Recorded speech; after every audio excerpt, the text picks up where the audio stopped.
tank. Big, tough, powerful.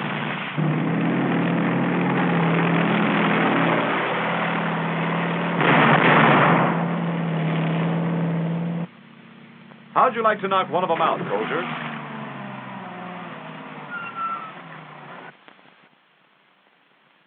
It's not hard to do if you've got the right weapon for the job and a team that knows how to use it. Let's look at this new weapon, generally called the bazooka, which plays a song of death to the enemy.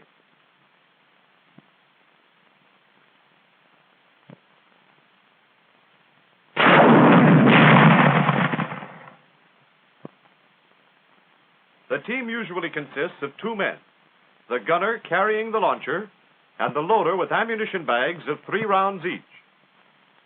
The M1 rocket launcher is just a piece of pipe with a shoulder stock, hand grips, sights, and an electric gadget that fires the rocket. Here the loader shows you the 2 types of rocket. The M7 rocket, painted black with white letters, is practice ammunition.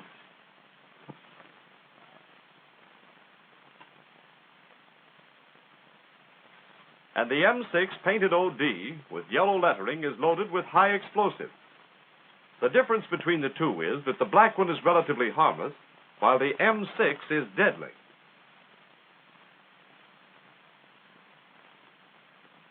It's simple enough.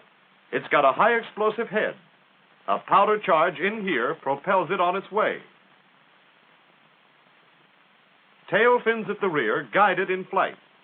And an electric wire shoots a spark into the powder charge when you pull the trigger. A lot depends on that wire. It's soldered to the insulated brass contact ring on the nose and taped to the body of the rocket here, here, and here. This wire then passes through the nozzle at the back of the powder tube into the igniter. The other electrical contact is made at the unpainted notch of one of the fins. That's all there is to it. But a lot depends on that wire, and you'd better check it carefully. If it's broken or its contacts are loose, your rocket's a dud. A safety pin passes through the striker mechanism and around the body of the rocket. A cord connects the safety pin to a plug that protects the propelling nozzle inside the fins. When the pin's in place, the rocket's safe. Once you've pulled it, watch out. If you drop it on its nose, it might not explode. But the chances are it would. This is no baby to be careless with. Here's the team going to work on a practice range. First, the gunner presses the trigger to test the electrical circuit. If it's okay, the little bulb in the left side of the stock will light up. If the bulb doesn't light, or any time the bazooka fails to fire, don't try to guess what the trouble is.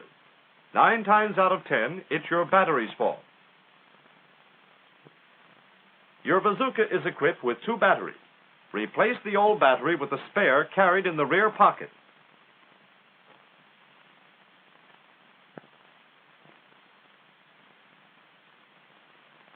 If the launcher still won't fire, check your trigger mechanism. It may need cleaning.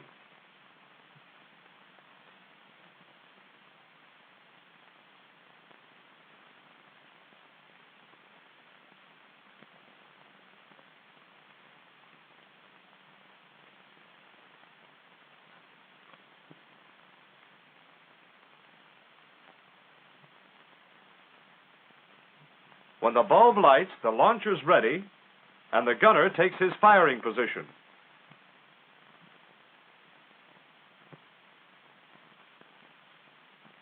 The bazooka can be carried loaded. If necessary, it can be loaded and fired by 1 man. However, as you can see, this procedure is both slow and difficult. 2 men can do a better job.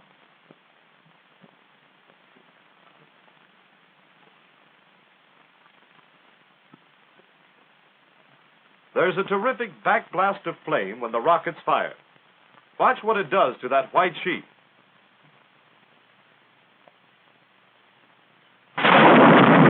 Get the idea?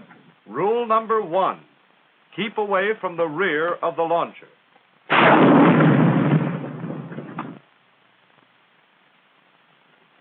4 firing positions. The standing position is about the same as the standing position with a rifle. The gunner is half face to the right, with his feet from 1 to 2 feet apart, body erect, and well balanced.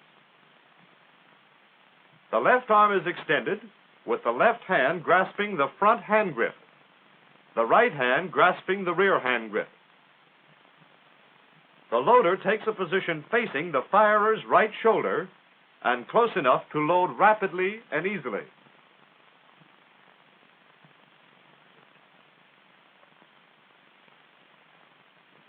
In this position, you traverse by moving the body from the ankles up. While the gunner is tracking, the loader must keep away from the rear of the launcher. Other firing positions are prone, sitting, and kneeling. In the prone position, the spine is straight, the legs close together. The body must be kept at an angle of not less than 45 degrees to the line of aim. If it isn't, you're likely to get a hot foot or something worse from the back blast.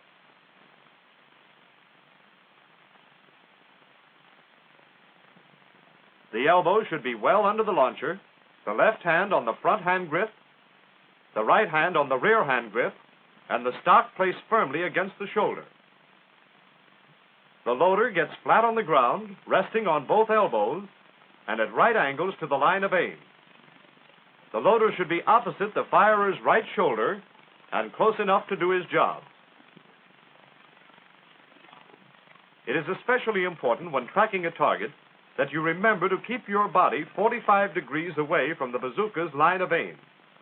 The loader must move with the gunner not only to avoid burns, but to be able to serve the piece.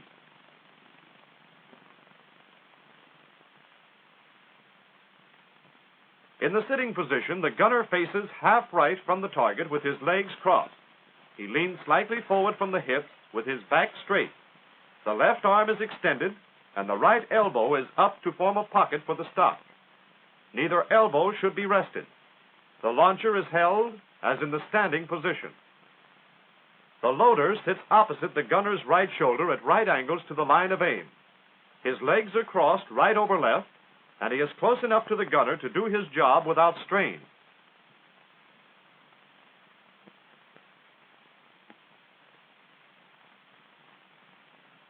The firer can traverse about 90 degrees without changing his position.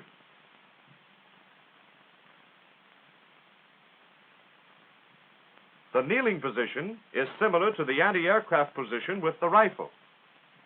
The firer kneels on his right knee with the buttocks well up and away from the right heel. The left foot is pointed at right angles to and opposite the right knee. The lower part of the left leg is perpendicular. The body is held erect. The loader kneels with one or both knees on the ground and faces the gunner's right shoulder.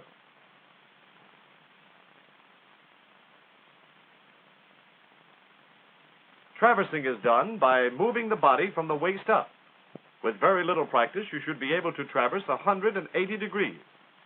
While tracking, the loader moves with the firer.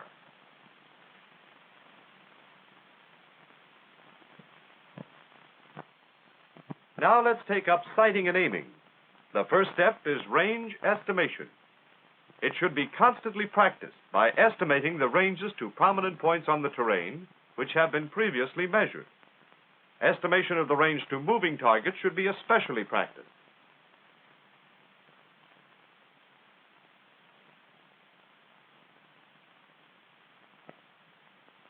At short ranges, the rocket is very accurate. The most effective ranges are from 1 to 200 yards or less. Due to the high trajectory, it is difficult to make hits at ranges over 300 yards.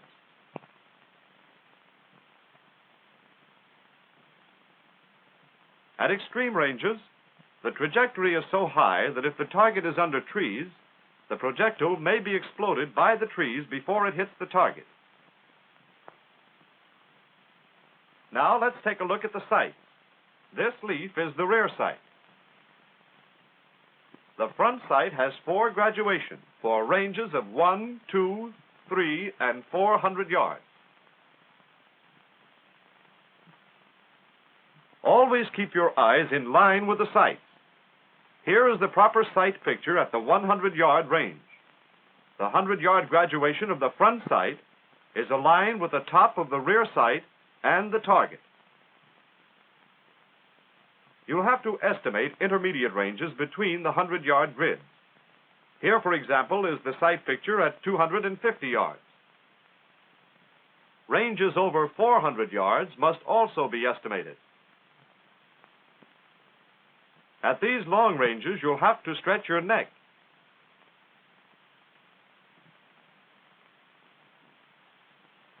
At short ranges, hold low, on the bottom of the target. Your usual tendency will be to overshoot, so hold her down. Watch this. The shot was low, but the rocket ricocheted and let go when it hit something solid. At moving targets, estimation of range and leads are Siamese twins. You can't separate them. In order to hit a moving target, you have to aim ahead of it, at the spot where the target will be when your rocket gets there. To do this, you must lead the target. 1 lead equals the length of a tank. In your training, you will be taught the exact leads to use to hit a moving target at various ranges and speeds. You should remember these leads. But if you forget, here's a simple method of getting the same result. First, estimate your lead. Fire a rocket using that lead and watch where it goes. Then use the distance between the target and the spot where the rocket went as your correction. For example, if you underestimate the speed of the target, you'll hit behind it. So use the length of your miss as your correction and add it to your estimated lead. This gives you your corrected lead. It's a simple method. It makes no difference if your first rocket is in front of the target or behind. You still take the distance between the target and the spot where the rocket went as the correction. Add the correction if the shot went behind the tank. Subtract it if your first shot went in front. Since there are no adjustments in the sight, you'll have to use Kentucky windage to estimate your lead. Here's the sight picture showing 1 lead on a tank at 100 yards.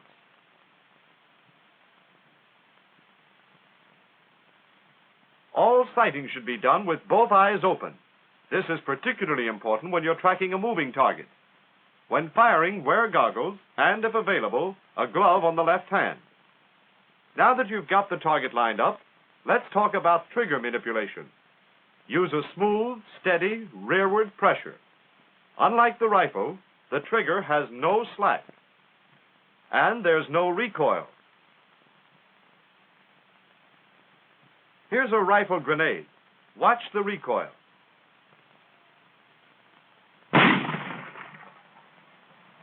When the rocket fires, the launcher doesn't jump back.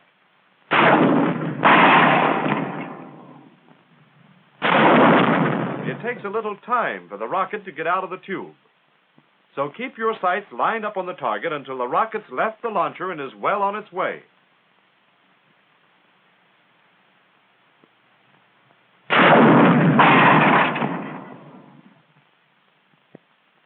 When you're firing the rocket from foxholes or trenches, be sure the back end of the launcher is above the ground so the flash won't be deflected by the rear wall. That means you'll have to jump up, shoot, and duck.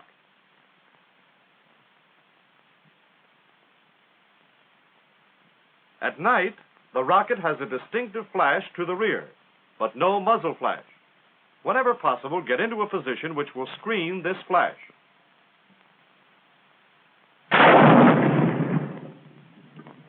The same team is firing here, but they're properly screened and you can't spot them.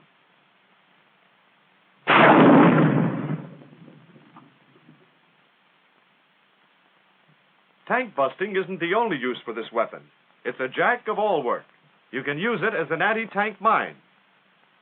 First, pick out the spot where you want to plant it and dig a hole. Use the container as a guide for the rocket.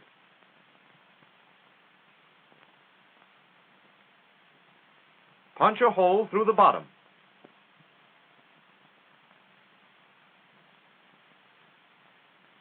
Then run wires through it. Ordinary twisted field telephone wire will do.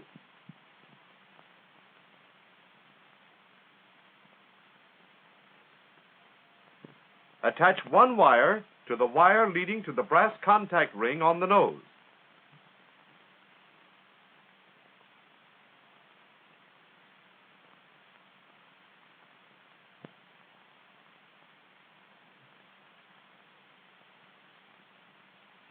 Attach the other to the unpainted notch of one of the fins.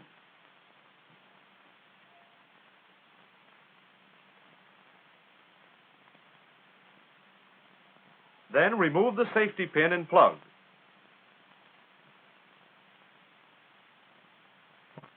It's loaded now, so be careful.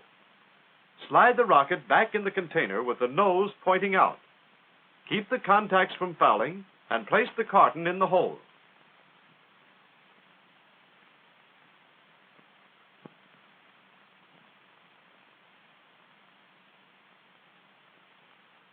Lead the wires outside the hole to a concealed position.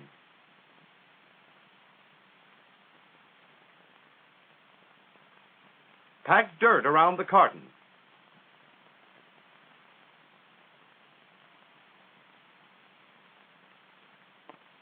Be sure to remove the excess dirt.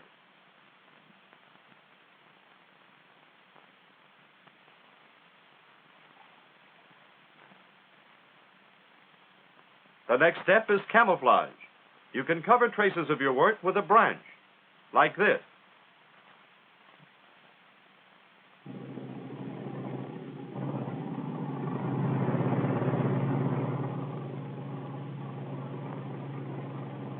The dry cell battery from the launcher is powerful enough for this job. Close your circuit when you want to fire.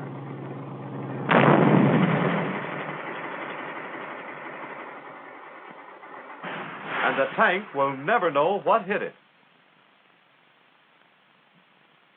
Here's another trick. Bury the rocket horizontally in the side of a cut or bank like this.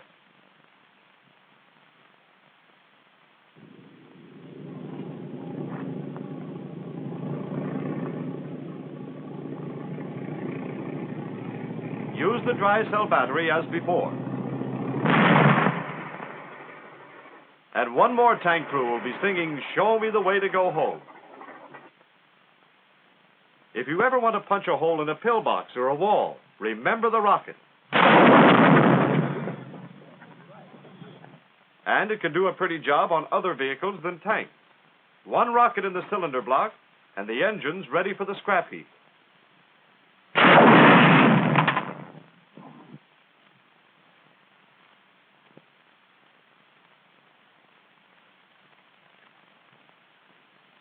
Now that you know how to operate this new and deadly piece of ordnance, and have been properly introduced to the bazooka and the 3 pounds of concentrated death and destruction which it will direct, let's see exactly what happens when you hit a tank. That target is a piece of heavy steel plate. You won't find many tanks with heavier protection, and even the biggest tanks have thinner armor in many places.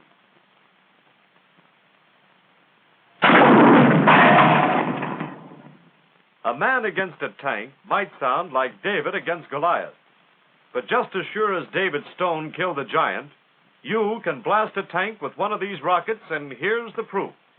A hole an inch in diameter, blown through the steel plate. And now take a look at this.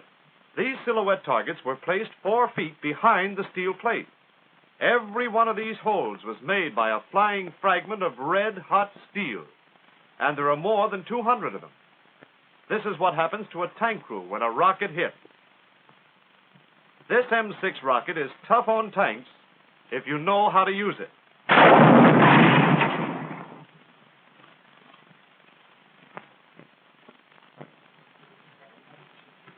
This war moves fast. The Germans and Italians found that out in Africa.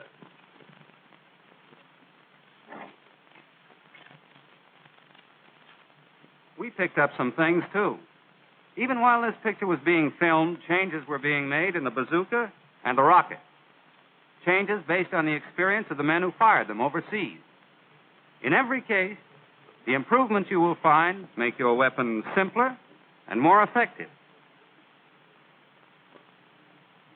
Your launcher has an instruction tag. Read it. Every word is important from the first line to the last. Paste it in your memory. Follow its rules. Your bazooka will do the rest. Let's take up the changes in the launcher first. There's a wire wrapping of 20 inches at the rear end, from here to here. The contact box, which used to be in this position, has been removed. Instead, there are two spring contacts at the rear on either side of the launcher. These contacts are used in the new method of loading, which you will see in a few moments. There's a sling on the new launcher. It makes it a lot easier to carry, and you can get it into firing position in a hurry. You may get a launcher which has no front hand grip. In this case, the left hand supports the tube and is placed directly in front of the trigger guard. There's a flash screen at the front end of the launcher to stop unconsumed particles of powder. Those are the changes in the launcher, and they're all designed to help you and destroy the enemy. Now let's take a look at the difference between the old rocket and the new one, called the M6A1 and, as here, the M7A1.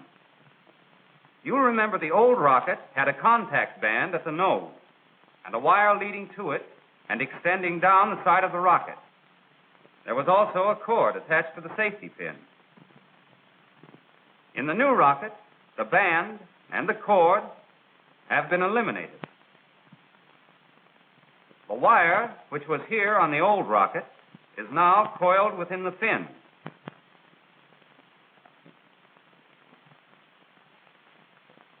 Here's the new rocket, and you can see how much simpler it is.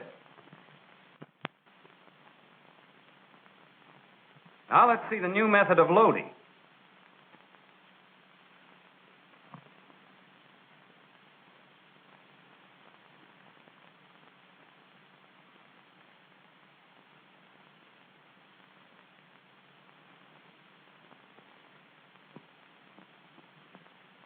We'll slow that up and show you the changes. As before, the loader stands to the right, facing the gunner. The gunner taps the loader and says load. The loader repeats load, and holding the rocket with his left hand, palm up, presses down the tail latch and pushes only the head of the rocket into the launcher.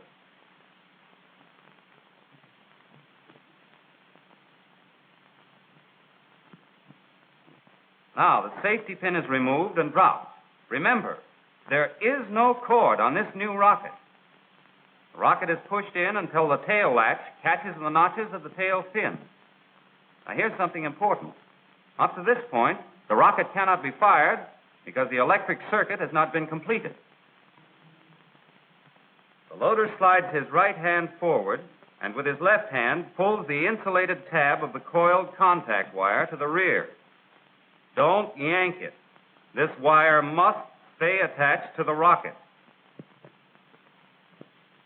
The next step is to draw the contact wire through the spring contact with the left hand.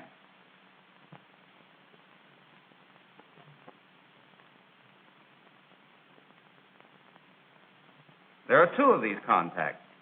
If the loader is on the left of the gunner, he uses his right hand and the contact near him, like this. Now note how easy this is. Don't try to wind the wire around the contact. Just slap it through.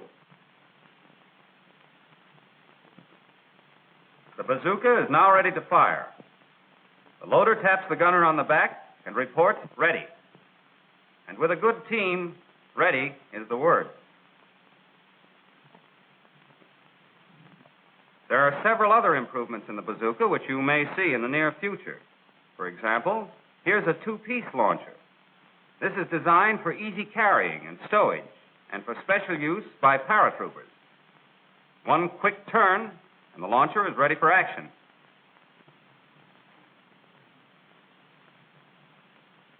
Next, there's a new electrical firing mechanism. This eliminates any battery difficulties.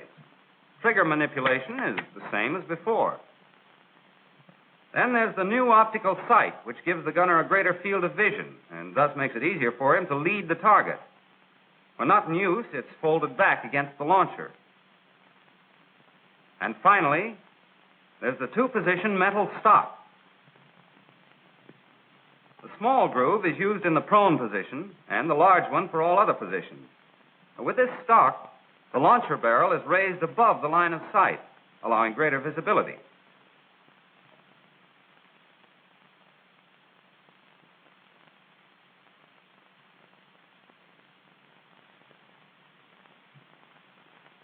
Well, that's it.